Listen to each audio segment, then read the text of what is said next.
আজকের গল্প ত্রিপুর দুর্গ। এটি একটি পৌরাণিক কাহিনী। দেবতা আর অসুরের মধ্যে সব সময় লড়াই চলত। কখনো দেবতারা জিতত, কখনো অসুরেরা।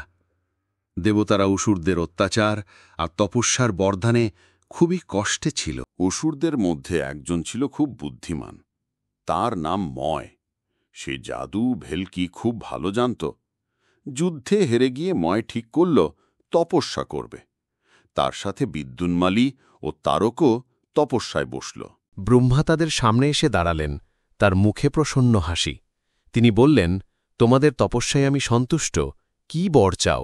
ময় বলল, প্রভু, দেবতাদের ভয়ে আমরা কোথাও শান্তিতে থাকতে পারি না। আমাকে এমন বর দিন যেন এমন এক দুর্গ বানাতে পারি যা শিব ছাড়া আর কেউ ভাঙতে না পারে। ব্রহ্মা রাজি হলেন। ব্রহ্মা বর দিতেই ময় তার জাদু দিয়ে বানাল 3টি আশ্চর্য দুর্গ। পৃথিবীতে তৈরি হল লোহার দুর্গ তারকের জন্য, আকাশে তৈরি হল রূপার দুর্গ বিদ্যুন্মালীর জন্য, আর আকাশেরও অনেক ওপরে তৈরি হল সোনার দুর্গ ময়ের নিজের জন্য। এই 3টি দুর্গ মিলে নাম হল ত্রিপুর। অসুরেরা সেখানে খুব আনন্দে থাকতে লাগল, কিন্তু নিরাপদ বোধ করে তারা আবার অত্যাচার শুরু করল।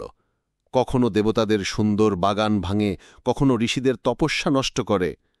দেবতারা ব্রহ্মার কাছে দৌড়ে গিয়ে বলল, হে পিতামহ, আমাদের রক্ষা করুন। ব্রহ্মা দেবতাদের দেখে বললেন, ত্রিপুর ভাঙতে পারবে শুধু শিব। দেবতারা তখন শিবের কাছে গিয়ে সাহায্য চাইল। শিব তাদের দেখে বললেন, ভয় পেও না, আমি ত্রিপুর ধ্বংস করব। শিবের প্রতিজ্ঞা শুনে দেবতারা পৃথিবীর নানা জিনিস দিয়ে এক বিরাট রথ বানাল।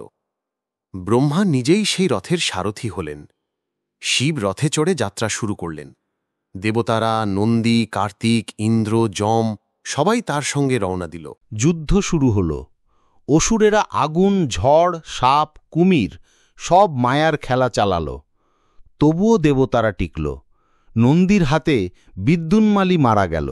ময় দুর্গে এক আশ্চর্য পুকুর বানিয়েছিল। সে পুকুরের জলে স্নান করলে মৃত অসুরও বেঁচে যেত। দেবতারা অসুর মারলেও তারা আবার বেঁচে উঠত। সবাই খুব বিপদে পড়ল। শিবের এক ভূত খবর দিল, অসুরদের পুকুরই তাদের শক্তি। তখন বিষ্ণু এক বিরাট ষাঁড়ের রূপ নিয়ে দৌড়ে গিয়ে সেই পুকুরের সব জল খেয়ে ফেললেন। আর অসুরেরা বাঁচতে পারল না। তারকাসুরও নিহত হল। অবশেষে সেই বিশেষ দিন এল। চন্দ্র সূর্য একসঙ্গে পুষ্য নক্ষত্রে মিলল। ঠিক তখন শিব তার বাণ ছুঁড়লেন। শিবের এক বাণী 3টি দুর্গ মিলে ভস্মীভূত হয়ে গেল।